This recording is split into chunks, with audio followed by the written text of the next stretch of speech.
começar a entrar e eu vou calar-me e passo a escrever apenas. Está bem?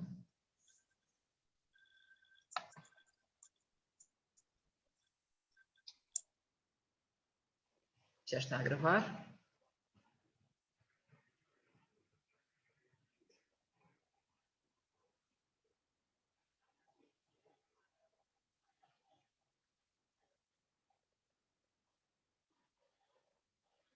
De acordo com o meu relógio, ainda falta 1 minuto. Portanto, ainda não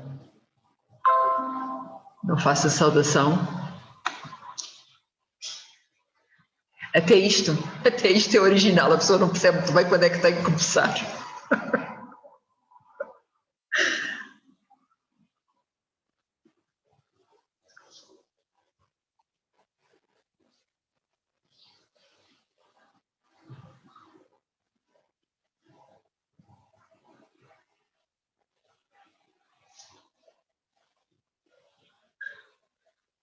Pronto. Começamos então a estar em direto e por isso eu vou então iniciar a nossa sessão de hoje, começando por saudar todos os que estão presentes à distância, infelizmente não há outra forma, e começar então hoje o painel final deste conjunto de conferências digitais dedicada ao relatório Museus no Futuro.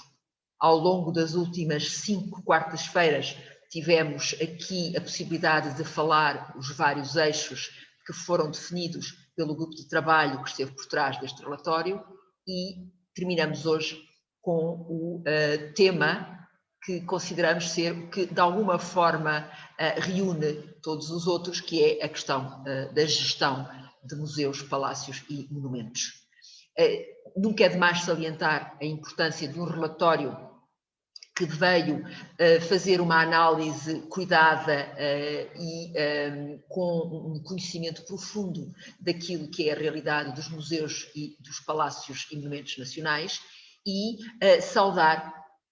aqueles que, fazendo parte desse grupo de trabalho, conseguiram pôr cá fora num tempo recorde e em condições nem sempre fáceis, como sabemos, uma reflexão de grande qualidade. Reflexão que, daquilo que tem sido a nossa experiência ao longo, nossa e como, ao longo destas semanas, coincide com uma percepção generalizada de necessidade de definição de estratégias para fazer face a problemas que se têm vindo a agravar nos últimos anos. No fundo, são situações que todos aqueles que já há alguns anos, e enfim, no meu caso, acompanham a vida dos museus, sentem que não estão a encontrar respostas adequadas e que, por isso, estão a necessitar de urgente reflexão, felizmente e em boa hora feita, e, sobretudo, de implementação depois daquilo que foi proposto. Ora, hoje vamos ter aqui, para justamente nos apresentar o trabalho que foi realizado neste eixo, o José Varjão, que é professor associado da Faculdade de Economia da Universidade do Porto, investigador integrado do Centro de Economia e Finanças da Universidade do Porto e investigador associado do ISA, Institute for the Study of Labour, de Bonn, na Alemanha, que é doutorado em Economia pela Universidade do Porto, especializando-se nas áreas da economia do trabalho e da economia das organizações. Foi membro da equipa do projeto Dinâmicas e Desafios dos Museus Públicos, desenvolvido em parceria com o Museu Nacional Soares dos Reis entre 2008 e 2014 e, naturalmente, a razão por que está aqui e porque aceitou, e começo por agradecer muito esta disponibilidade, integrou o grupo de projeto para os museus no futuro. Por isso, e mais uma vez renovando o meu agradecimento por colaborar nesta iniciativa do ICOM Portugal, passo-lhe a palavra. Muito obrigado. Eu aqui agradeço o convite que aceitei com muito gosto, que decorre naturalmente da minha participação neste grupo de projeto Os Museus no Futuro, que foi uma experiência muito interessante, em que tive a oportunidade de facto de aprofundar muito o conhecimento sobre esta realidade e de tentar aplicar a perspectiva da economia à realidade dos museus, o que é um desafio significativo, mas que eu acho que muito útil e que recompensa. Foi um gosto participar neste grupo, em particular trabalhar sobre a coordenação da Clara Camacho e em colaboração com todos os outros membros do grupo. E precisamente, embora me tenha concentrado mais o meu contributo no eixo da gestão, que era o primeiro, embora não tivesse uma ordem de prioridade, mas o primeiro que aparecia nos encargos deste grupo, estive evidentemente muito atento ao trabalho desenvolvido nos outros eixos, até porque o nosso entendimento desde o princípio era que o eixo da gestão tinha precisamente um caráter instrumental, no sentido em que lhe cabia fazer propostas sobre o modelo de organização e de gestão dos museus, palácios e monumentos nacionais que fosse adequado à concretização das prioridades e das propostas que viessem a surgir dos outros eixos e que, portanto, num certo sentido, estivessem ao serviço das propostas que fossem formuladas nesses outros eixos. Foi assim que nós entendemos o caderno de encargos, digamos assim, neste eixo, em que se pedia para nos debruçarmos sobre modelos de gestão e propormos modelos de gestão que promovessem a sustentabilidade económica, financeira e social dos museus, sem esquecer a questão relacionada com as atividades de índole comercial associadas a estas entidades, as necessidades de recursos humanos e também as questões do mecenato. Era, portanto, um encargo relativamente vasto, que evidentemente procuramos concretizar, aprofundando mais algumas das solicitações do que outras. Eu gostava de começar por assinalar que o nosso entendimento do que era propor modelos de gestão para os museus, palácios e monumentos era propor um enquadramento para a tomada de decisão, a fixação de objetivos e a coordenação de atividades por parte de quem gera ou tenha o encargo de gerir estes museus, palácios e monumentos, de forma a que eles estejam em condições de promover a sua missão e de contribuir para os objetivos da política cultural e, em particular, das políticas museológicas e patrimoniais. E por isso nós organizamos as propostas neste eixo, essencialmente a dois níveis. Ao nível da organização institucional do setor, temos, portanto, um conjunto de entidades, museus, palácios e monumentos que dependem de uma ou outra entidade, e a questão que se colocava aqui era precisamente de que entidade ou de que tipo de entidade deveriam estar estes museus na dependência, e depois qual era a forma dessa dependência, como pensar essa relação entre estas entidades e a entidade da qual dependiam. Foi assim que abordamos o trabalho que nos foi proposto neste eixo e portanto, naturalmente, abordamos as questões da autonomia para os museus, palácios e monumentos relativamente à entidade de que dependem, e eu recordo, já foi aqui referido em sessões anteriores, que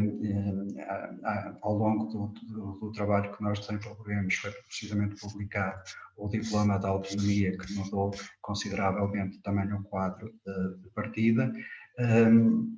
e depois também, naturalmente, que instrumentos e que recursos estariam ao dispor, disponíveis para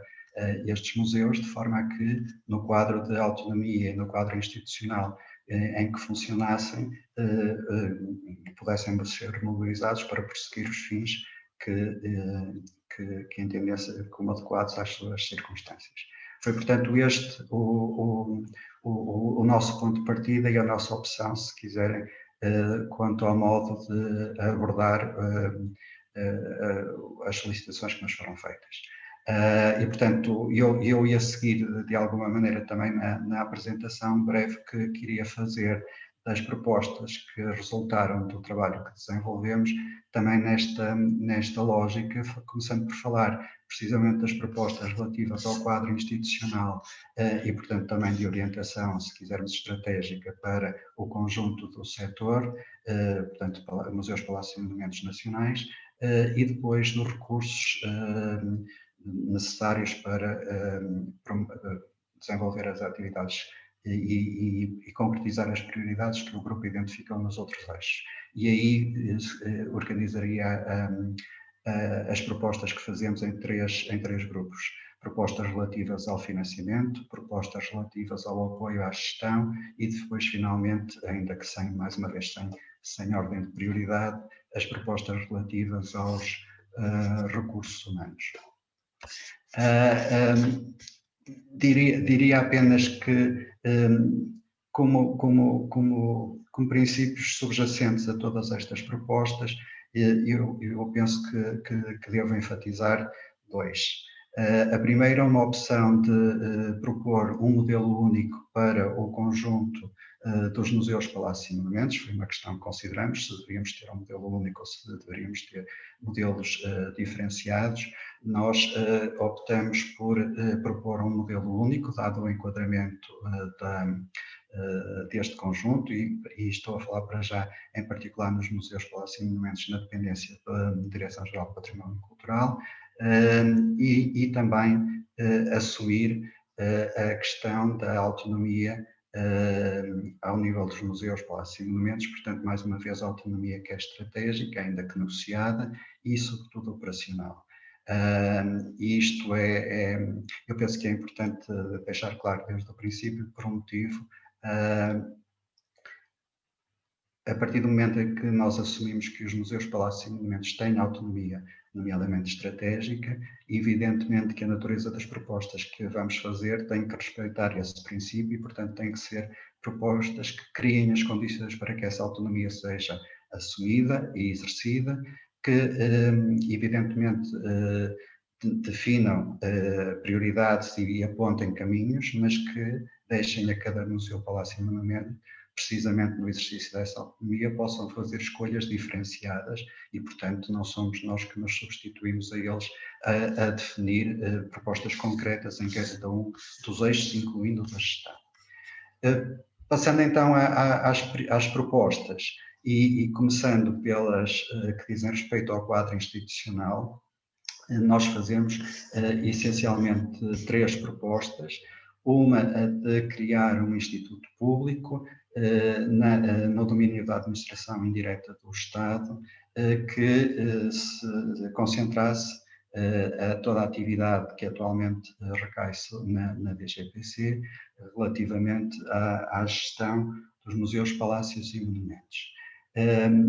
Há aqui uma questão que eu penso que vale a pena salientar, depois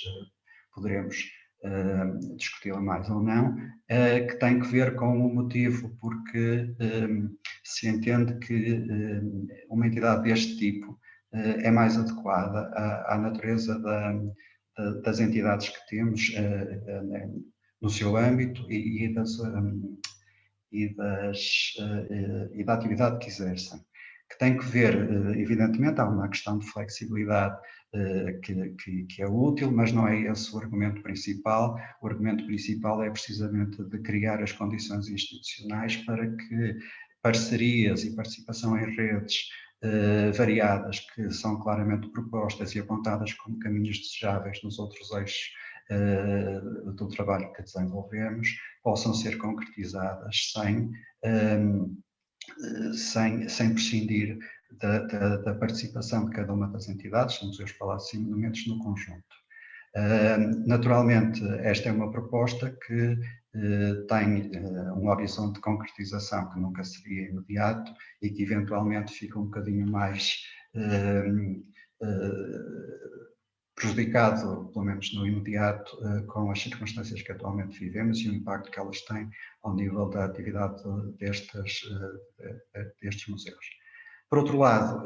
relativamente ainda no quadro destas medidas relativas ou de propostas relativas ao enquadramento institucional, tínhamos uma proposta dirigida especificamente aos museus na dependência das direções regionais de cultura, relativamente às quais não pudemos avançar com um trabalho tão aprofundado quanto o fizemos para os museus na dependência da DGPC, e aqui a proposta da realização de um estudo de avaliação do impacto das transferências que ocorreram anteriormente para outras tutelas, como forma de enquadrar uma decisão que inevitavelmente terá que ser tomada também relativamente a estas entidades, a estes museus, em breve, nomeadamente no quadro do processo de descentralização. Mas claramente as questões que aqui se colocam relativamente à natureza da entidade em cuja dependência eventualmente venham a ficar, não são diferentes daquelas que se colocaram relativamente aos museus, palácios e monumentos nacionais. Por fim, ainda nesta terceira medida, ainda neste âmbito mais de enquadramento institucional e de orientação estratégica, uma proposta de promover à escala nacional uma reflexão precisamente estratégica para o conjunto do setor museológico e patrimonial. Aqui eu gostava de enfatizar, até porque foi tema que foi referido várias vezes em sessões anteriores, que esta reflexão é evidentemente importante e uma pré-condição, diria eu, para que o próprio processo de autonomia dos museus seja bem sucedido. É importante que haja esta reflexão para o conjunto, esta natureza estratégica, que permita precisamente enquadrar o quadro em que se vai exercer a autonomia dos museus e, portanto, as propostas de planos estratégicos que cada um dos museus terá que definir. Isto é, portanto, do meu ponto de vista e do nosso ponto de vista no grupo, uma pré-condição para que a autonomia não comprometa a persecução dos objetivos da política para o património e para que a persecução destes objetivos também não comprometa a autonomia dos museus, palácios e monumentos. Havia ainda a referir relativamente a esta proposta que esta reflexão estratégica sobre o papel dos museus, digamos assim, também inclui uma dimensão económica que eu gostava de aproveitar para relacionar com temas que foram de facto referidos várias vezes nas sessões anteriores e situar, digamos assim, de que é que estamos a falar quando falamos do impacto, do valor económico dos museus e dos impactos económicos dos museus, palácios e monumentos. De facto, nós quando falamos de impactos económicos não falamos apenas da dimensão financeira ou comercial, se quiserem, da atividade dos museus, e eu tomei nota numa das sessões anteriores, penso que nas dos públicos, que se falou várias vezes de impacto económico versus impacto em termos de bem-estar e qualidade de vida. Eu gostava de reforçar a ideia de que não são duas coisas diferentes. Os impactos económicos reconhecem ou devem reconhecer, se bem avaliados, todos os impactos e, portanto, também os impactos sobre o bem-estar e a qualidade de vida. Depois, relativamente aos recursos, no domínio do financiamento, uma proposta para dotar cada museu, palácio e monumento de um orçamento anual que combine fundos provenientes de várias fontes, desde logo do orçamento do instituto em cuja dependência se encontrarem, e fundos provenientes de receitas próprias. E relativamente a estas, a preocupação de assegurar que as regras relativas à distribuição deste orçamento pelos museus obedeça a regras relativamente estáveis, pré-definidas e aceites, por forma a não colocar em risco um princípio de solidariedade. Eu sei que o nome não é muito bem visto em todos os círculos, mas o princípio de solidariedade que, de facto, uma redistribuição interna destas receitas exige, sob pena de não ser compreendido e, portanto, encontrar resistências eventualmente injustificadas. De qualquer das maneiras, uma preocupação clara, que tem também que ver com coisas que decorrem claramente da análise da estrutura de custos de entidades como os museus, que é a necessidade do financiamento dos custos de estrutura estarem sempre assegurados pelas transferências provenientes dos orçamentos das tutelas, digamos assim, e, portanto, não dependerem naquilo que é a atividade ou a estrutura permanente destas entidades de meios próprios sempre mais voláteis e de dimensão inadequada para a necessidade de recursos financeiros que este tipo de entidades, pelo tipo de estrutura de custos que têm, sempre necessitará. Por fim, ainda no domínio do financiamento, a proposta de elaboração ou de concepção de um programa operacional financiado com verbas provenientes de fundos comunitários, mas também de orçamentos de vários setores da administração pública e do Estado, que através, eventualmente, da celebração de contratos de programa, pudesse canalizar para o financiamento de museus, palácios e monumentos, verbas que são alocadas em primeira instância a outras áreas funcionais do Estado. Isto porque se reconhece a natureza multidimensional da atividade desenvolvida pelos museus e, portanto, também o facto de que, na medida em que elas de facto desenvolvam essa atividade que contribui para a persecução de objetivos setoriais que não estritamente do domínio da cultura, faz sentido que financiamentos públicos destinados a essas outras áreas possam ser canalizados para o financiamento dos museus, na medida em que eles estejam a contribuir para, de facto, objetivos dessas políticas setoriais. O segundo conjunto de propostas no domínio do recurso, e aqui um recurso muito especial, que é o apoio aos museus, com 3 propostas. Uma de criar nos museus, palácios e monumentos, ou em museus, palácios e monumentos selecionados, núcleos de apoio à gestão dos museus. É muito importante garantir que um apoio administrativo de qualidade e em proximidade a estas entidades, no momento em que, pela via do regime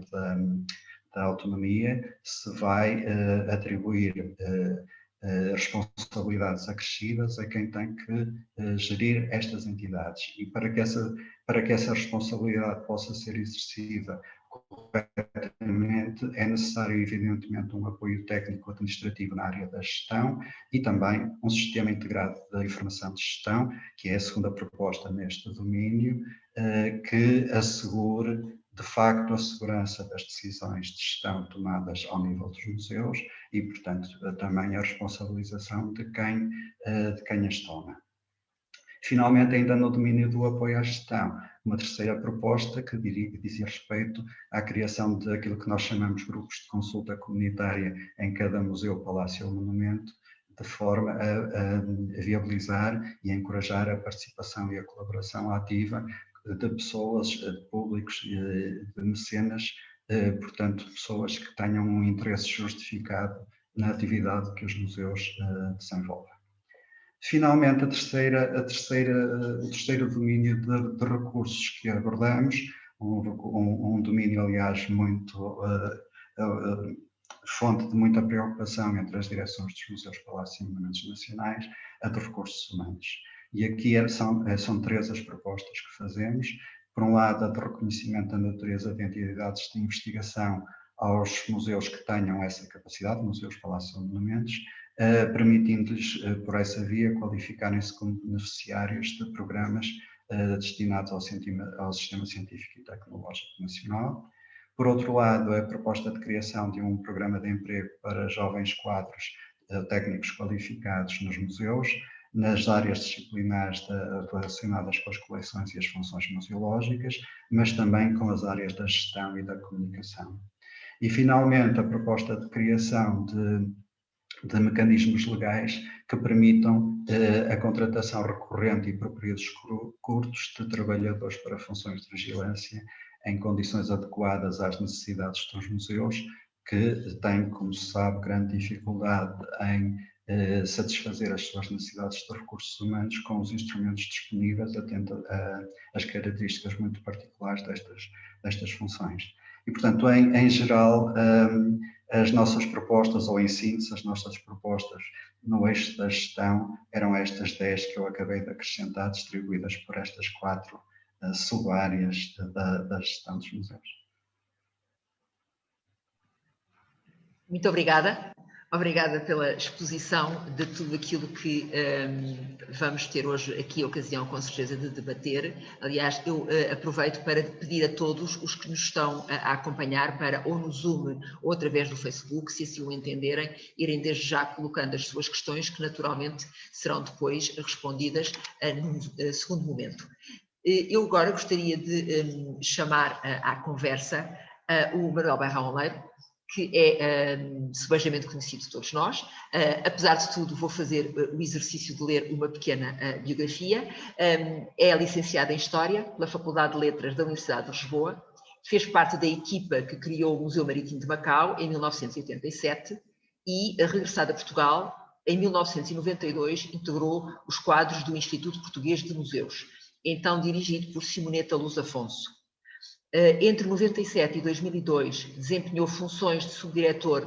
da mesma instituição, do IPM, sob direção da Raquel Henriques da Silva, e entre 2002 e 2009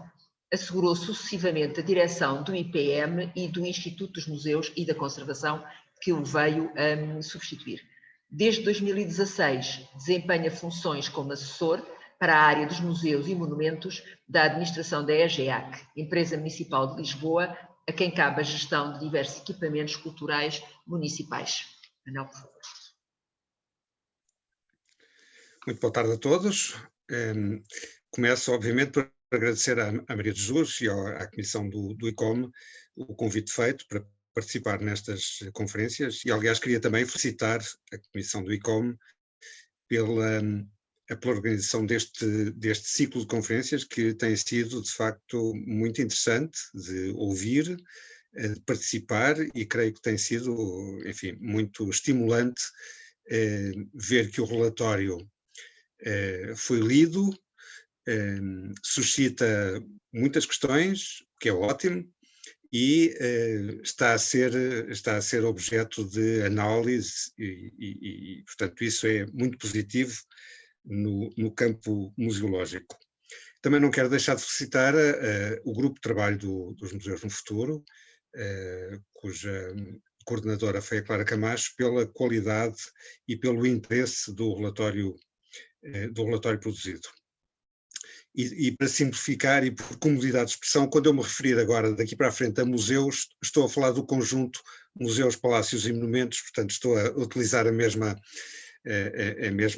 formulação do relatório. Este relatório, eu devo dizer que estou genericamente de acordo com as conclusões dos vários itens do relatório e muito em particular neste item da gestão, estou de acordo com o conjunto das conclusões, das recomendações a que o relatório chega. Parecem muito importantes, parecem muito interessantes e, sobretudo, o relatório teve um aspecto muito positivo para mim. O relatório faz um diagnóstico muito certeiro de toda a situação dos museus geridos pela DGPC e pelas direções regionais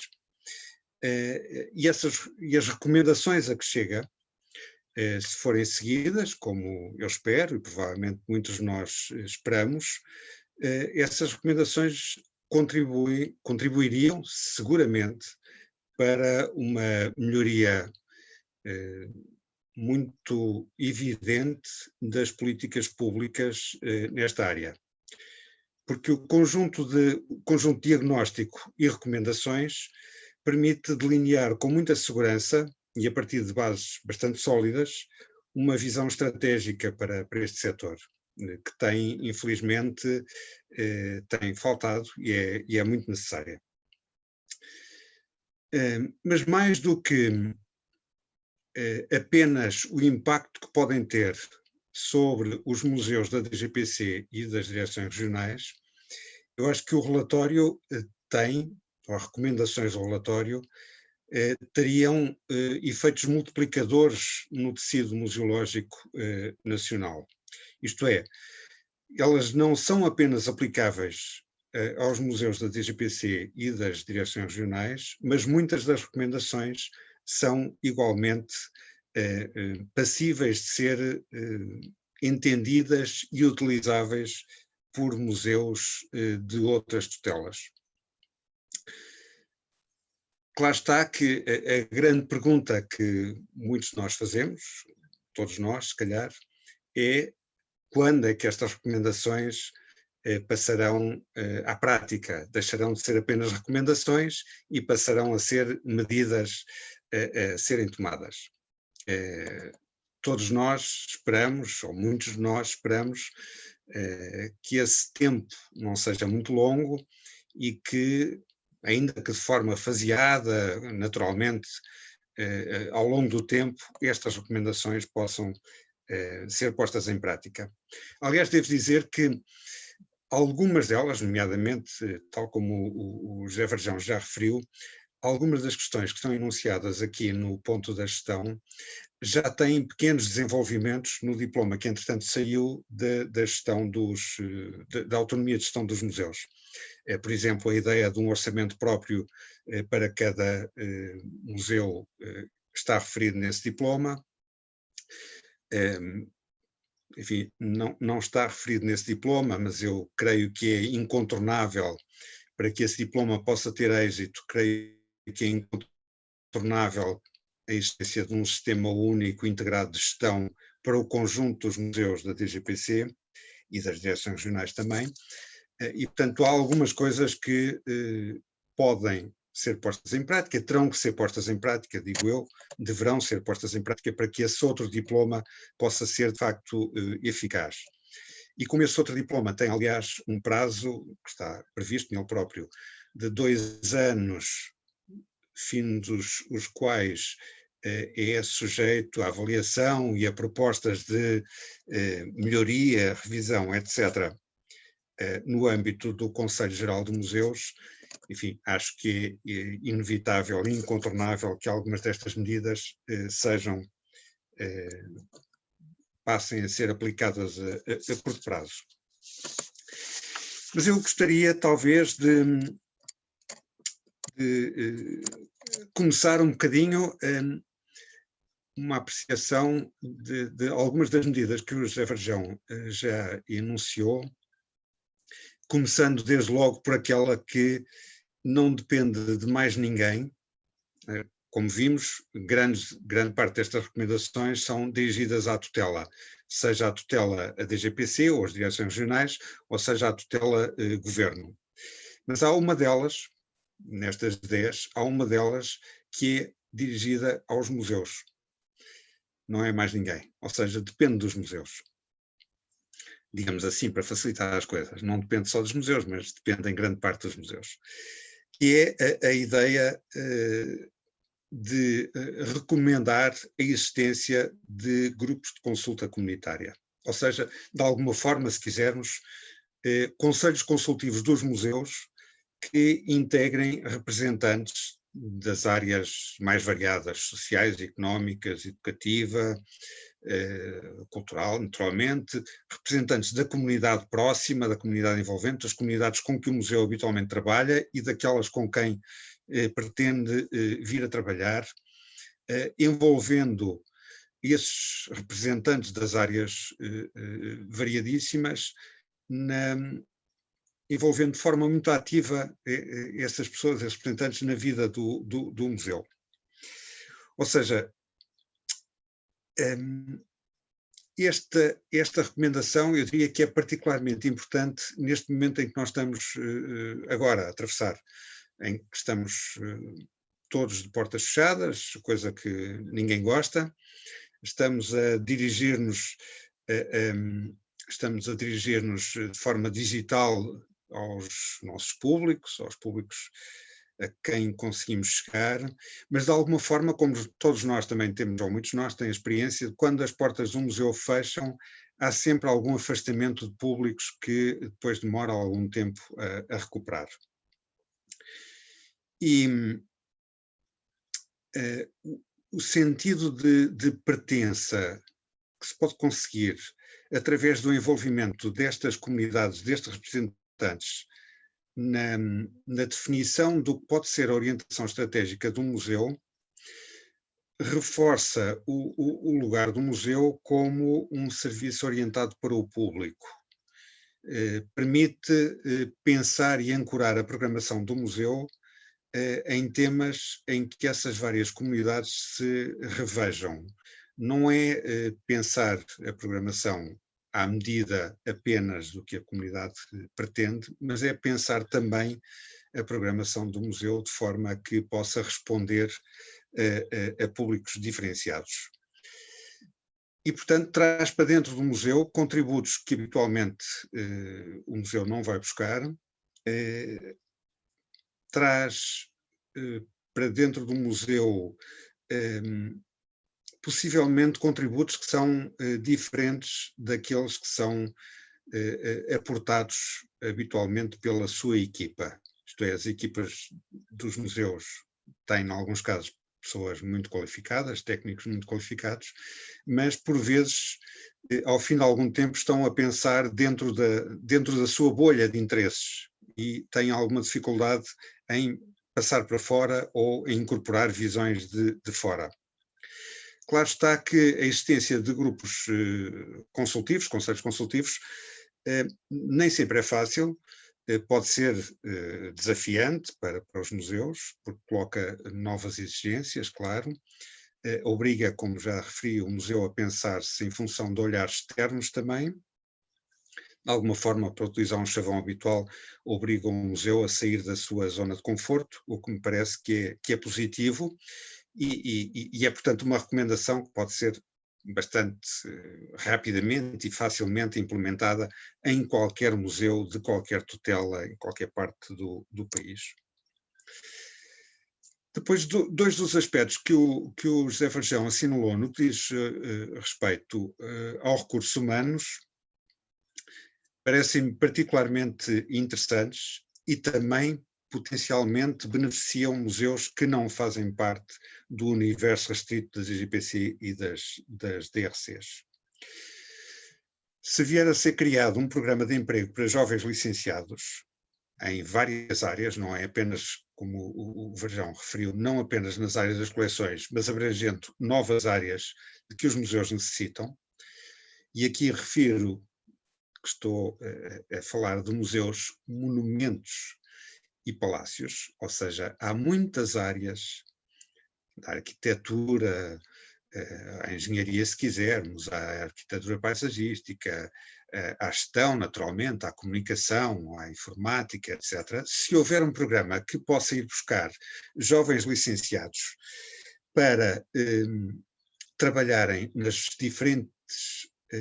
áreas e aspectos em que os museus têm que desenvolver trabalho, esta possibilidade, um programa deste tipo permite resolver uma carência que é conhecida de todos e permite resolver uma barreira, um estrangulamento que atualmente existe. Isto é, como todos nós sabemos, nos museus do Estado, habitualmente o Ministério das Finanças não autoriza a abertura de novas vagas e, portanto, os museus andam a ir buscar recursos uns aos outros e a outros serviços do Estado, mas com muito pouco sucesso, com um sucesso muito reduzido. A possibilidade de recrutar jovens licenciados permite que as pessoas sejam formadas dentro, ou que sejam complementarmente formadas dentro das instituições, permite que tenham uma progressão na carreira, incorporando os valores de memória que as instituições têm e que neste momento não estão a ser passados a ninguém, isto é, assistimos todos a pessoas, técnicos, conservadores, museólogos que se vão aposentando e que não têm a quem passar o seu registro de conhecimentos, de memórias da própria instituição e das coleções que ela alberga. Um programa deste tipo, se vier a ser pensado de forma alargada, permite responder, permite incorporar jovens licenciados não apenas nos museus da administração central, mas poderia ser alargado também para os museus da administração local e eventualmente para outras tutelas também, beneficiando museus do interior, museus do litoral, museus do norte, museus do sul e criando também oportunidades de trabalho para formações específicas que hoje em dia têm alguma dificuldade em encontrar o seu lugar no mercado de trabalho. A segunda recomendação também que refiro em relação aos recursos humanos é aquela que prevê a articulação com a investigação, ou seja, o reconhecimento dos museus como entidades de investigação, com possibilidade de recorrerem aos programas destinados ao sistema científico. Os museus produzem investigação, como nós sabemos, mas não são vistos como centros de investigação, ou seja, não são reconhecidos como entidades, como unidades de investigação. E isso é, digamos, qualquer coisa que merecia ser revisto. A possibilidade de aprofundar a investigação sobre as coleções tem, naturalmente, efeitos relevantes na programação dos próprios museus, na forma da apresentação de exposições, na divulgação dos resultados dos estudos que são realizados. E, por outro lado,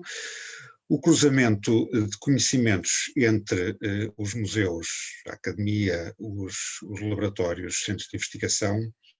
é também uma mais-valia no sentido em que se transforma também num outro passo na abertura dos museus a ritmos e exigências diferentes na apresentação dos resultados e na apresentação da investigação que é feita. Estes dois pontos a serem concretizados seriam de imensa importância para resolver as carências de recursos humanos que são conhecidas de todos nós e que começam a ser um fator de grande preocupação e um fator também de algum estrangulamento na capacidade dos museus produzirem mais conhecimento e serem capazes de programar mais. Claro que todos os requisitos que dizem respeito a formas mais dinâmicas de gestão e de melhores capacidades de resposta dificilmente são cumpríveis no âmbito de uma direção-geral. A ideia de criação de um instituto público para gerir os museus parece-me um aspecto muito importante. Aliás, creio que a experiência que vamos todos ver e acompanhar com muito interesse da concretização do diploma de autonomia de gestão permitirá verificar quais são os limites da autonomia de gestão no quadro de uma direção-geral. Isto é, do meu ponto de vista, acho que ao fim de 2 anos, desses 2 anos de experiência desse diploma, ver-se-á com muita clareza que o formato de direção-geral não é o formato ideal para enquadrar a autonomia de gestão e para permitir que os museus desenvolvam e aprofundem essa autonomia. Mas, enfim, este é um aspecto que diz respeito, sobretudo, aos museus da DGPC. E associado à questão da autonomia de gestão, tem que vir, e vem sempre, como José Varjão já referiu, vem sempre a questão do orçamento, a questão do financiamento, é incontornável. E aqui eu devo dizer que vi com grande satisfação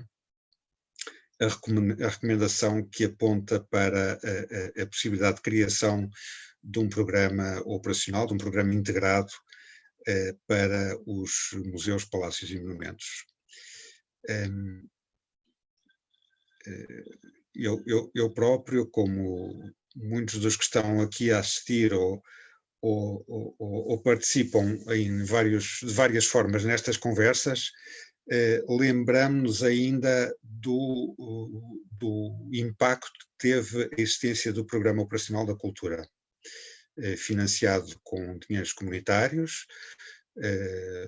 obrigando à existência de contrapartidas nacionais, mas em percentagens que eram perfeitamente compatíveis com grande rigor orçamental e com tempos que não eram de grande largueza, como nunca são na cultura, nunca há grandes verbas disponíveis. Não sendo possível, tal como é dito nas recomendações, não sendo possível voltar a um programa, enfim, pensado de raiz como um programa operacional da cultura, é possível, julgo que é possível, sobretudo é desejável, esta ideia de criar um programa integrado para os museus que vá buscar contributos financeiros muitas das áreas que são direta ou indiretamente beneficiárias da atividade dos museus. As áreas de desenvolvimento do território, da coesão social, as questões relacionadas, como sempre, com a educação, com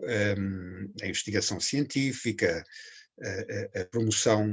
da igualdade, as questões da garantia da acessibilidade, obviamente também as questões do turismo, portanto o aporte financeiro que o turismo poderia dar a um programa deste tipo, que sendo certo que não é necessário que os museus ou o património fiquem subjugados perante a vertente turística, não. Os museus, independentemente de outros enquadramentos, são, de facto, hoje em dia, uma mais-valia para o turismo. E, portanto, é normal, é legítimo, é razoável que haja alguma espécie de contrapartida de setores que são, de facto, beneficiados pela existência dos museus e dos monumentos e dos palácios, alguma forma de contrapartida de apoio financeiro, de setores que têm orçamentos mais confortáveis, diria, que o orçamento do Ministério da Cultura e da própria Direção-Geral do Património Cultural e, portanto, seria legítimo, seria bom que pudesse haver esse pensar mais global, como é que se pode ir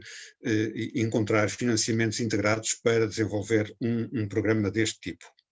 Naturalmente também aproveitando verbas comunitárias que estão disponíveis, verbas comunitárias para a coesão é de facto um setor, um aspecto em que os museus têm um papel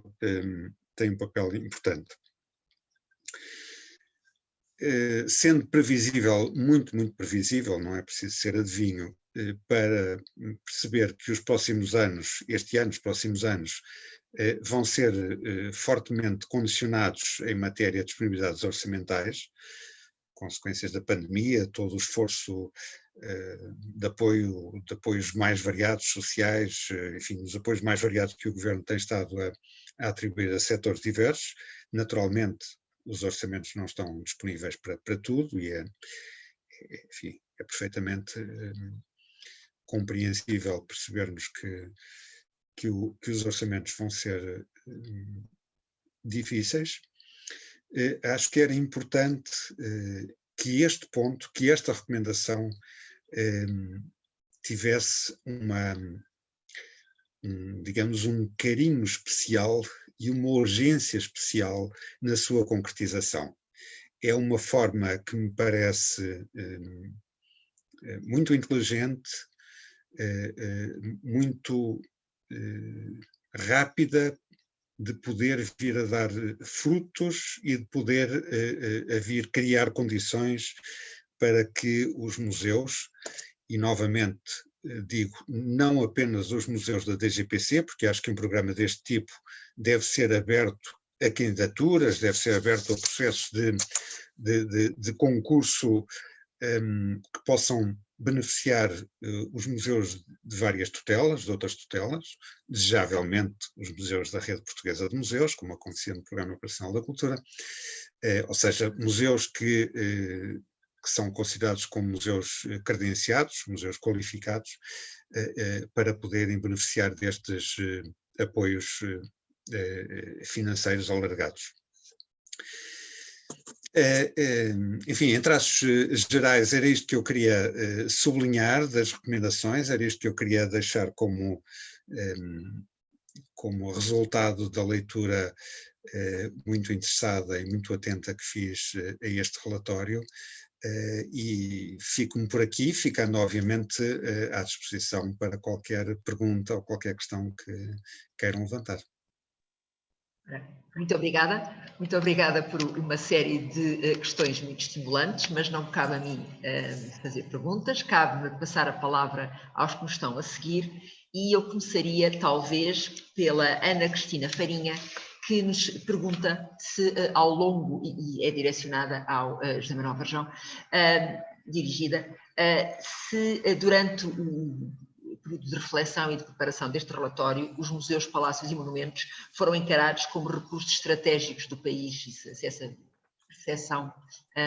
está vertida no documento.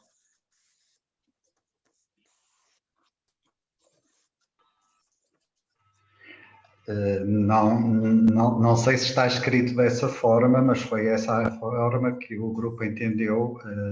o pedido que lhe foi dirigido. Portanto, claramente estávamos a falar de um setor que tem a relevância cultural, mas também económica e social, que justifica ser enquadrada dessa forma. Foi assim que nós o pensamos e foi assim que pensamos as propostas que fizemos para ela. Aliás, eu penso que esta pergunta está muito relacionada, ainda que não obviamente, com outra que também nos é feita frequentemente quando fazemos apresentações públicas do trabalho, ou ele é discutido publicamente, que é e o financiamento para isto. Eu acho que não estão obviamente relacionadas, mas estão muito relacionadas, porque evidentemente para que se possa abordar significativamente o conjunto de problemas que este universo de museus em particular tem, mas também outros com outras tutelas, é necessário perceber que é preciso reconhecer esse valor estratégico, se quiserem, deste conjunto, e fazer a esse reconhecimento corresponder o financiamento adequado. E é também esse o propósito de algumas das propostas que fazemos, e nomeadamente aquelas que têm que ver com, por um lado, a expansão necessária do orçamento da cultura, e em particular a que depois é canalizada para a persecução da política patrimonial, mas também a medida que o Manuel Oleiro se referiu agora no final da sua intervenção, muito claramente, aliás, e eu agradeço muito por isso, porque eu acho que é de facto uma medida que pode ser muito importante, que é uma das vias de aumentar o orçamento para este setor, não é apenas pelo necessário aumento do orçamento da cultura, mas também por colocar ao serviço do financiamento dos museus, palácios e monumentos orçamentos de outras áreas da administração, para cujas finalidades estes museus contribuem e contribuem cada vez mais e são cada vez mais chamados a contribuir. Portanto, eu diria que, sem poder garantir que está lá, que os entendemos como recursos estratégicos, é porque os entendemos como recursos estratégicos que fizemos as propostas que lá estão.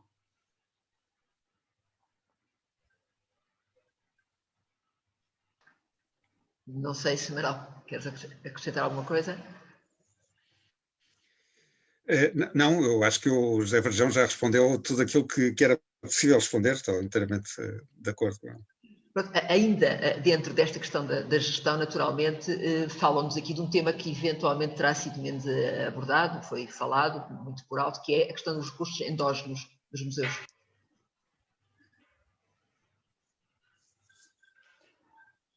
Não sei, Manuel, quer... Já, comece, José.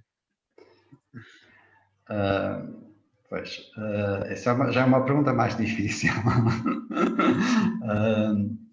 Podemos estar a falar de várias coisas, eu não sei exatamente qual é a perspectiva, estou aqui a tentar ver a pergunta. A produção de recursos financeiros, portanto, as receitas próprias, não é? Pronto. De facto,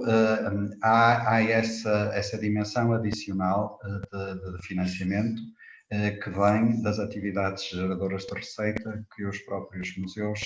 desenvolvem e que, em alguns casos, museus, palácios e monumentos, mais uma vez, e que, em alguns casos, são significativos.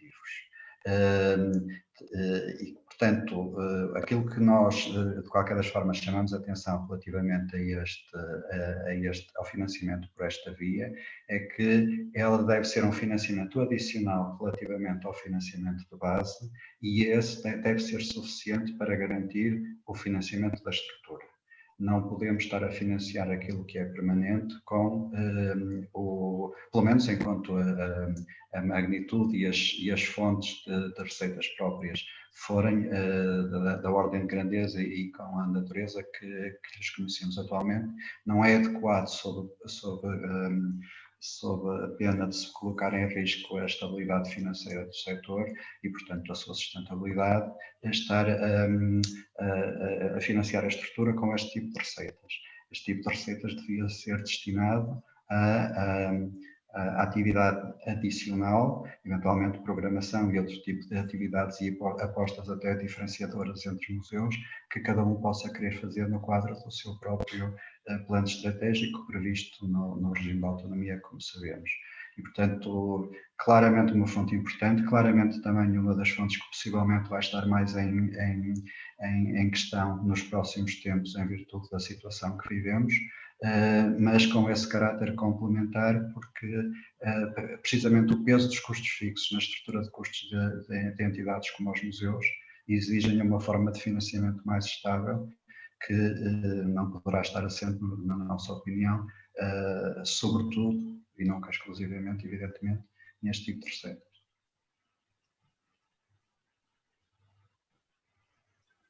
Bom, o outro tema recorrente nas várias perguntas que nos estão a colocar tem a ver naturalmente com os recursos humanos. E para além, naturalmente, de quem pergunta se os jovens licenciados seriam enquadrados em bolsas de voluntariado, isso não é de todo a ideia, mas enfim. Também indo de encontro a este tema, há quem nos pergunte se eventualmente já houve também já uma aposta neste tipo de emprego científico de bolsas para doutorandos nos últimos anos. Isso já trouxe uma melhoria, já mitigou de alguma forma as carências que havia nessa área e lá está a pergunta que todos se colocam é como é que estes recursos que foram definidos como uma espécie de bolsa, se veem depois integrados no todo, que é o universo dos museus. E, Manuel, quer começar? Ok. Então eu começo. Bom, claramente o que o relatório propõe não é um sistema de voluntariado dos licenciados. Claramente o que o relatório propõe é um sistema que permita, de alguma forma, contratualizar, acordar, se quisermos, uma entrada expedita de jovens licenciados num setor da administração pública que está fechado.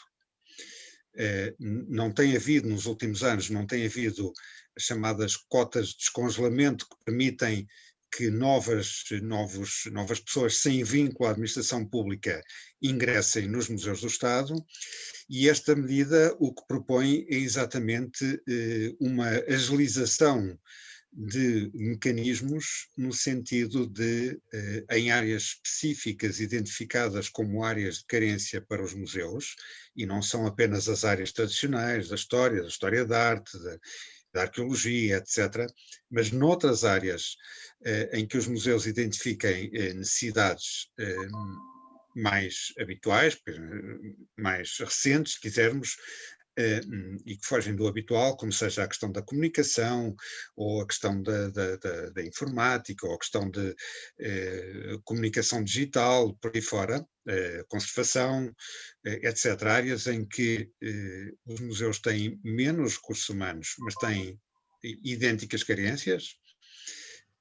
Haver uma agilização de procedimentos para que jovens licenciados possam entrar de forma rápida em museus. Claro está que a concretização de uma recomendação deste tipo exige a definição de alguma contingentação, se quisermos, do número de recém-licenciados que poderão entrar anualmente. É uma possibilidade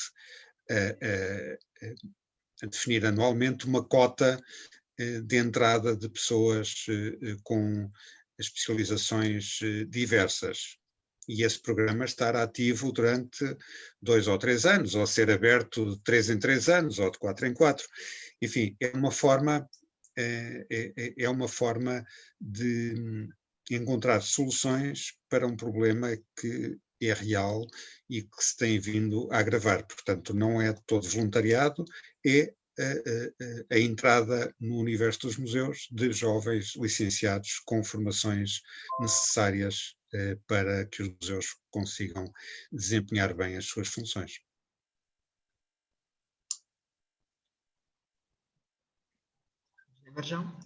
Sim, eu se calhar acrescentava apenas o seguinte, é claramente, o sentido da proposta é claramente no sentido que o Manuel Loureiro acabou de referir, e talvez distinguisse aqui as três dimensões que têm estado a passar em algumas das perguntas e comentários. Há, por um lado, as questões do emprego, há as questões das bolsas, muito associadas a algumas áreas mais diretamente relacionadas com a investigação, e depois há uma questão diferente ainda que relacionada do voluntariado. Aqui trata-se, em primeiro lugar, das questões do emprego e, portanto, robustecer as estruturas de recursos humanos dos museus, algumas das quais já muito fragilizadas pelos efeitos de aposentações que não tiveram substituições atempadas, e, portanto, estamos a falar de emprego. E os programas poderão ser de diferentes tipos, nós não fomos mais uma vez a esse nível de concretização, porque evidentemente se trata de uma recomendação a concretizar nos moldes que for considerado apropriados por quem tem a responsabilidade de todas as áreas de política, mas trata-se de programas de apoio ao emprego e tudo o que seja medidas que vão no sentido de reduzir os custos do emprego facilitarão pelo menos uma primeira fase de contratação, que depois terá que, evidentemente, encontrar formas estáveis de funcionamento no quadro dos orçamentos próprios dos museus e do setor. Isto não significa, evidentemente, que não possa e não deva existir para determinadas áreas de atividade e para determinados projetos em particular, depois uma via complementar de obtenção de meios para recursos humanos adicionais, mas com uma natureza diferente, que seriam então os bolseiros da investigação, que colaborariam em algumas outras áreas. Agora, o que nós não propomos, isso claramente, é que se substitua os quadros, vamos chamar assim, quadros permanentes dos museus, por formas, vamos dizer também assim, atípicas de contratação. As duas eventualmente terão a sua finalidade e o seu lugar, mas estamos aqui a falar do robustecimento do quadro de recursos humanos dos museus e, portanto, de emprego. Durante a fase de construção do relatório e com todos os contactos que houve com outras entidades, surgiu a possibilidade que, se eu bem me lembro, o próprio diretor-geral a certa altura aventou numa entrevista de uma carreira específica para esta área que fosse eventualmente, e aqui já estamos a tentar ler o seu pensamento, com uma dotação periódica, como existe em tantos outros ministérios, em tantas outras carreiras da função pública. Sim, esse tema surgiu. É uma possibilidade de concretização desta preocupação principal, que é a de assegurar que os museus têm estruturas de recursos humanos adequadas. Essa poderia ser uma forma de o fazer. Nós não exploramos suficientemente essa via para fazer uma recomendação. Constatamos isso sim, inequivocamente, e não seria difícil fazê-lo, que esta é uma área de carência enorme e que precisa de uma solução rápida, independentemente de depois ser uma carreira especial ou se manter com as categorias que existem anteriormente, que causam algumas limitações, nós sabemos, não é? Eu talvez aproveitasse para só acrescentar aqui qualquer coisa de lateral relativamente a este assunto, mas que está com ele relacionado, que tem que ver com também aqui algum realismo por parte de quem está nos museus, que sabe que dificilmente poderá ter equipas constituídas por mais do que uma pessoa em todas as funções que considera essenciais para os museus, não é? E, portanto, precisamente a tal necessidade, por um lado, de reconhecer que mesmo que as recomendações mais otimistas relativamente ao reforço do financiamento dos museus pudessem vir a ser concretizadas num horizonte relativamente curto. Haveria sempre, porque é da natureza das atividades económicas, haver sempre escassez de recursos relativamente a tudo aquilo que poderíamos fazer com eles. Também a necessidade de pensar na partilha de recursos e, portanto, entre entidades semelhantes, sejam elas todas da área da museologia ou outras áreas com as quais tenham atividades afins, que possam precisamente permitir ultrapassar essas limitações e não ficarmos às vezes na dependência, como acontece frequentemente, não apenas no setor dos museus, com equipas constituídas por uma pessoa que representam uma fragilidade e um risco enorme relativamente a vicissitudes que sabemos que podem acontecer a qualquer momento, em qualquer lugar. Muito obrigada. Ora, temos aqui também uma pergunta da Joana Sousa Monteiro, que nos refere que, em relação ao valor dos museus, para o desenvolvimento económico e social das comunidades, pergunto se poderão ser desenvolvidos estudos alicerçados em dados que possam talvez demonstrar que o valor direto, indireto e induzido económico dos museus não é só demonstrável no setor do turismo, mas também na promoção do bem-estar das populações, como tem vindo a ser ultimamente comprovado noutros países. Esta é para o José Varjão, de certeza. E essa pergunta dirigida a mim é um perigo. Vou tentar responder rapidamente, mas a tentação é grande. E eu acho que é uma excelente pergunta que vai diretamente a uma das grandes limitações de muitas das análises que se vêem sobre o valor económico dos museus. Eu tentei dizer, acho que não muito sutilmente na minha intervenção, algo relacionado com isto. de facto, o valor económico dos museus não é o potencial da geração da receita direta ou indireta, é muito mais do que isso. Há técnicas para fazer a avaliação desse valor, portanto, a resposta à pergunta é sim, claramente que sim, e era muito importante, do meu ponto de vista, que começassem a surgir trabalhos aplicados em Portugal que fizessem isso bem feito, até para desmistificar um bocadinho a ideia que corre inevitavelmente de que pensar os museus do ponto de vista económico é reduzi-los à sua dimensão comercial. Não é de maneira nenhuma. O valor económico inclui todo o valor que é gerado, portanto também o valor do bem-estar, da qualidade de vida, da educação, tudo isso. É mais difícil de avaliar porque não há um preço onde facilmente se pode pôr um número, mas não é pela dificuldade que deixa de ser isso, que é o valor económico de qualquer atividade dos museus em particular.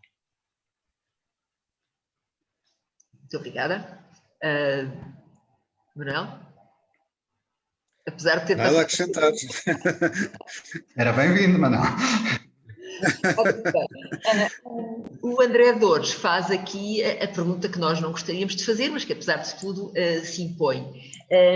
Não sendo possível implementar este modelo que o grupo de projeto sugere, haverá alternativas?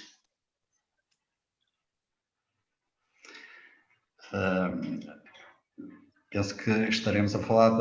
do Instituto Público, não é? Nós achamos que, mesmo que possa haver dificuldades, e aliás dificuldades acrescidas já pela situação que atualmente vivemos, à sua implementação, se deve, porque pensamos que apresentamos argumentos suficientes para mostrar que, de facto, o enquadramento institucional atual não é o mais adequado a promover a eficácia da ação dos museus. Pensamos que se deve manter esse objetivo como um objetivo a concretizar, se não a não muito curto prazo, a médio prazo. É importante como condição para criar as condições para que a atividade dos museus a atividade e o financiamento dos museus possa ter a consistência que se deseja. Evidentemente que até lá há uma obrigação de criar as condições para, no quadro institucional atual, os museus poderem trabalhar melhor, os museus e as próprias entidades que dependem, seja a DCTC, sejam as direções regionais, mas como digo, nós pensamos sobretudo nos museus da Direção-Geral, pelo menos em termos institucionais, possam ter um quadro de funcionamento mais adequado, que nomeadamente permita uma transição adequada e compatível com os objetivos da própria medida para o regime de autonomia que foi, entretanto, aprovado e começou a ser ou começará a ser implementado. Portanto, eu diria que a alternativa é essa, é criar no quadro atual as condições que permitam minimizar os inconvenientes deste modelo institucional, enquanto não for possível fazer a transição, que nunca poderia ser uma transição de um dia para o outro, porque estas coisas têm exigências até procedimentais, para essa transição para um modelo que nos parece desejável de variadíssimos pontos de vista e, portanto, que nós propusemos muito claramente. Outro dos temas que foi abordado na sua apresentação e que está também a ser objeto de uma série de questões tem a ver com a passagem das Direções Regionais de Cultura para as CCDRs. E Luciano Rafael coloca-nos a questão direta: qual é o ponto de vista do grupo de trabalho sobre a descentralização de competências das Direções Regionais de Cultura para as CCDRs e o que irá acontecer aos museus, palácios e monumentos que estão integrados no regime jurídico de autonomia? Aqui, eventualmente, duas questões. Uma que tem que ver com este grupo heterogéneo de museus e monumentos que estão na dependência das Direções Regionais de Cultura. são de facto, é um universo bastante variado e que foi objeto de algumas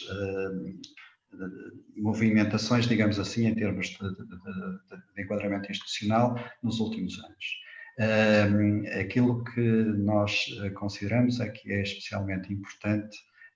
avaliar o sucesso dessas transições antes, de preferência antes, e daí nós também dizemos um estudo, não daqueles que demoram muito tempo, mas daqueles que produzem resultados atempados, fazer uma avaliação dessas transições para informar estas eventuais novas alterações que possam ser implementadas no quadro da descentralização. Isto por um lado, portanto, parece-nos que era bom avaliar essas experiências, até porque haverá resultados diferentes em contextos diferentes. Depois, o que é que eu posso dizer relativamente a esta transição ou esta eventual transferência para o domínio das CCDRs? Apenas uma questão geral que também tentei abordar rapidamente na apresentação inicial. Algumas, para não dizer todas, mas algumas das dificuldades que nós apontamos ao enquadramento dos museus, palácios e monumentos nacionais,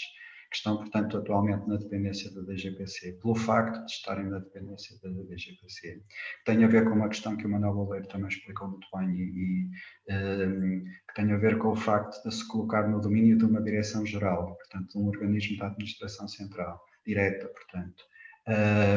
Entidades que têm que ter um tipo de gestão mais por objetivos, mais de natureza estratégica, não é o enquadramento adequado. O mesmo se poderá dizer seguramente relativamente a esta questão dos museus, das direções regionais de cultura e de uma eventual transferência para o domínio das CCDRs. Evidentemente depende de saber de que forma é que seriam feitas e em que contexto é que seriam integradas, mas a preocupação que se aplica aos museus nacionais aplica-se também a estes, porque é uma situação do mesmo tipo. Muito obrigada. E ainda, de alguma forma, relacionado com esta questão do território, eu gostaria de lhe perguntar, quando se fala de museus âncora, tendo em conta o universo dos museus nacionais, existe aí alguma dificuldade na continuidade territorial? Porque, como nós sabemos, os museus nacionais não estão em todo o território nacional. Eu não sei se esse tema foi abordado, eu sei que são temas que já datam de há muito tempo, mas tendo em conta a reflexão alargada, não gostaria de deixar passar este momento, porque daquilo que me é dado lembrar, na Lei Quadro, os museus âncora são essencialmente encarados com uma perspectiva temática. E conjugando estas duas situações, por um lado, e por outro lado também perguntando se é essa lógica temática que faz sentido nos tempos que correm. Pois, eu aqui não sou a pessoa ideal para responder. Foi um tema que foi abordado, assisti às discussões e aos argumentos, e eu penso que a questão, mas o Manuel certamente terá a reflexão mais valiosa sobre o assunto. Eu penso que, de qualquer das maneiras, a questão, o ponto de vista sempre subjacente às abordagens e às discussões que houve sobre este assunto eram sempre mais no sentido de identificar os museus que reuniam as condições e, portanto, que estariam qualificados para desempenhar esse papel, mais do que outro tipo de perfis, digamos assim, mais marcados institucional ou territorialmente. Talvez possa acrescentar que, da leitura do relatório, acho que este modelo ou esta recomendação de serem criados núcleos de apoio à gestão em alguns museus, palácios e monumentos, com esta lógica de proximidade territorial, terá sido, pode não ser, terá sido pensada na lógica do conjunto de museus, palácios e monumentos ligados à DGPC e às Direções Regionais de Cultura. Uma outra questão, diria eu, é a ideia dos núcleos de apoio, tal como estão previstos na Lei Quadro dos Museus Portugueses. Os núcleos de apoio, tal como foram definidos na Lei Quadro dos Museus Portugueses, podiam ser instalados em museus de tutelas variadas, não era apenas da administração central, e tinham essa lógica que podia ser de ordem temática ou também de ordem geográfica, se assim fosse entendido, e era, aliás, uma forma de contornar a dificuldade que a Maria de Jesus também identificou da descontinuidade territorial dos museus nacionais. Creio que esta ideia de criar núcleos de apoio à gestão se prende sobretudo com as carências que são conhecidas de grande, ou de um número significativo de museus nacionais, museus, palácios e monumentos nacionais, não terem nos seus quadros recursos humanos vocacionados, direcionados e experientes nas áreas da gestão. E, portanto, poderia partir desses núcleos de apoio à gestão alguma disseminação de boas práticas, de bons procedimentos, de apoio efetivo à gestão, num caminho que começará a ser feito logo que seja posto em prática o diploma que atualmente existe da autonomia de gestão dos museus e que vai sendo aprofundado à medida que esse diploma for sendo concretizado e posto em prática. Eu acho que, enfim, complementando um bocadinho aquilo que o José Varjão há pouco disse, eu acho que este diploma que existe, que ainda não entrou em funcionamento, porque os concursos para novos diretores não se concluíram ainda, portanto não há ainda contratos, programa assinados entre a DGPC e os novos diretores dos museus.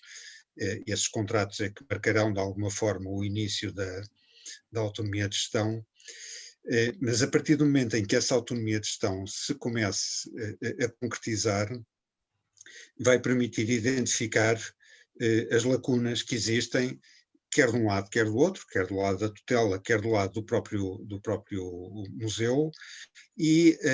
vai ser necessário encontrar as melhores formas de ultrapassar essas lacunas. Inevitavelmente, acho eu, vai ser identificada essa carência de recursos humanos especializados na área da gestão e, portanto, provavelmente será mais fácil fortalecer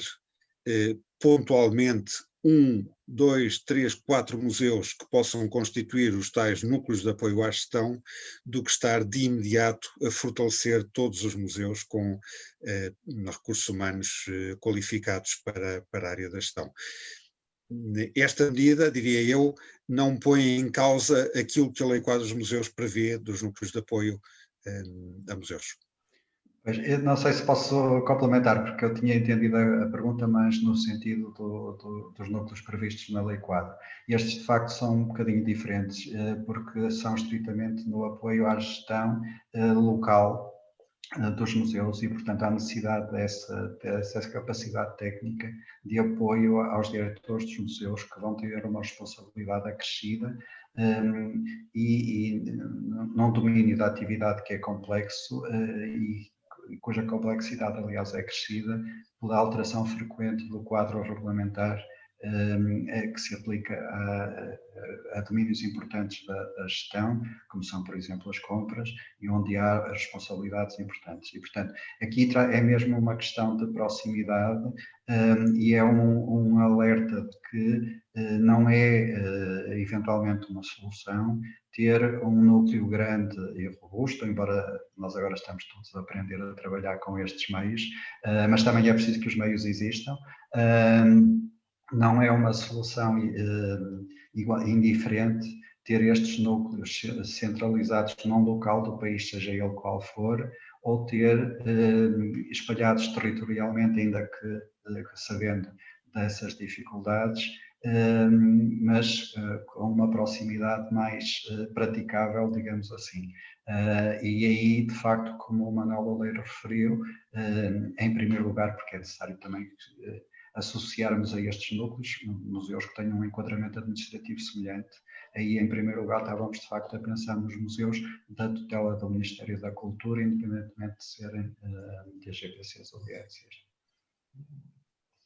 Temos aqui também uma questão do João Neto, que naturalmente volta a falar na questão das carreiras e das competências das carreiras, do pessoal, naturalmente, dos perfis mais clássicos dos museus. Este perfil mais virado para a gestão serão novos perfis, provavelmente a incluir, mas lá está, isto vai de encontro à necessidade da definição de carreiras e competências, porque o leque de obrigações que os museus enfrentam está a aumentar significativamente, não é? Sim, sem dúvida, acho eu. Uma parte do problema é precisamente esse, são precisas as carreiras que asseguram as funções mais, digamos assim, tradicionais ou tradicionalmente associadas a atividades de museus, e depois a estas novas exigências,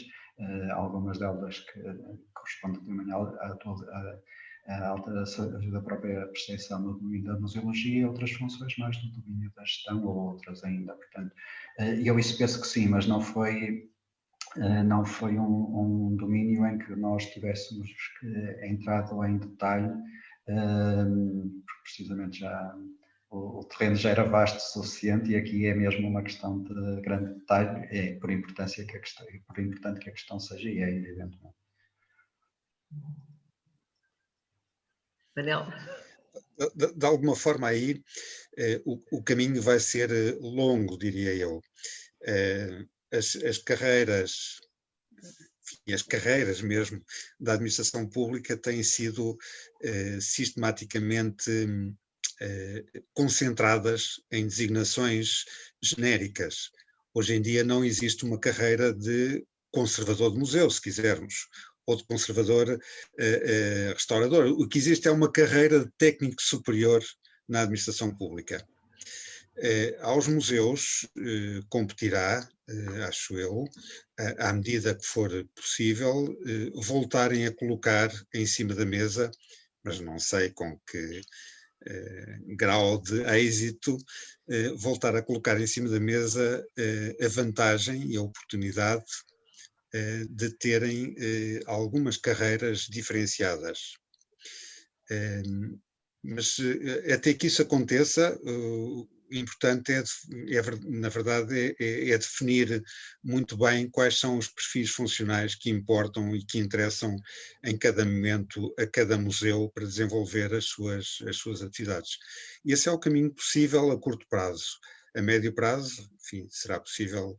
A médio e longo prazo será possível voltar a lutar por carreiras específicas na área da museologia, que eu sei que é aquilo que o João Neto gostaria que acontecesse, mas que infelizmente não tem sido esse o caminho percorrido, é exatamente o contrário. Pois, e eu creio que não vamos ter muito mais tempo para perguntas, portanto eu gostava de perguntar aos dois se gostariam de fazer uma pequena intervenção final. Eu faço uma intervenção final apenas para agradecer, evidentemente, o convite a esta sessão, como todas as anteriores, foi muito interessante, foi um gosto de participar, foi um gosto de estar aqui com o Manuel Oleiro e com a Maria de Jesus, e acho que, de facto, esta iniciativa é uma iniciativa fantástica do ICOM que merece ter sequência. Obrigada. Eu, pelo meu lado, digo mesmo, agradeço muito a oportunidade que tive de estar aqui, gostei muito de estar convosco, gostei muito de ver José Varjão, que já não via há muito tempo, a Maria de Jesus tenho visto com mais frequência, e queria deixar de alguma forma, se calhar, um desafio ao ICOM para que continue a promover este tipo de iniciativas, que me parece que têm suscitado grande interesse e curiosidade por parte da comunidade museológica, portanto estão no bom caminho, agora não podem perder este elan e este este patamar em que se colocaram. É só. Muito obrigada. Eu gostava de agradecer muito aos dois o terem aceito participar nesta última sessão de reflexão sobre o trabalho do Grupo Museus do Futuro e, naturalmente, uma vez que das vezes anteriores tive o gosto de estar na retaguarda e apenas a ouvir, queria aproveitar para agradecer a todos e a todas que participaram nas sessões anteriores e muito naturalmente à Clara Camacho, que sendo quem esteve também na linha da frente do projeto, foi quem nos ajudou a montar estas sessões. Aproveitar naturalmente também para agradecer a todos aqueles que nos acompanharam, dizendo-lhes que a responsabilidade de dar continuidade a estas sessões é muita, sentimos que o ICOM teve uma opção acertada ao avançar para esta fórmula. Tivemos que aprender a gerir estas novas tecnologias, porque, como imaginarão, não temos nenhum técnico especial em comunicação. Por isso mesmo quero aqui publicamente agradecer muito particularmente ao David Felizmino, que foi quem esteve sempre por trás de toda a montagem tecnológica da coisa, com a ajuda da Maria José Santos. E também porque creio que é o momento de não deixar todos já de bandar e informar que no próximo dia 11 de março vamos ter a nossa próxima conferência digital dedicada a um tema que vem acompanhando o ICOM nos últimos tempos, a reflexão sobre a definição de museu. O tema está de novo em cima da mesa, estamos de novo a trabalhar para conseguir chegar a uma fórmula que seja reconhecida por todos como adequada. Sabemos que não é fácil numa instituição, numa associação que reúne membros de todo o mundo e, por isso mesmo, entendemos que fazia sentido fazer a discussão da definição do museu em português e em português com outros lusofalantes. Esta iniciativa do dia 11 de março vai ser feita em colaboração com o ICOM Portugal. Estamos só também a contar que também Moçambique se associa a nós e vamos ter o Bruno Brolon, que é justamente quem está à frente do grupo de trabalho, a fazer a apresentação em português sobre a estratégia que está a ser seguida para chegarmos a esta nova definição. Portanto, 11 de março, estejam atentos, vamos continuar a tentar cumprir aquilo que já há quase um ano, no início de março, às portas da pandemia, assumimos quando fomos eleitos para, em nome dos profissionais de museus portugueses, dos museus portugueses, fazermos alguma coisa para chegar a uma melhor reflexão sobre tudo aquilo que nos preocupa. E, portanto, agradeço a todos. Muito obrigada e até breve.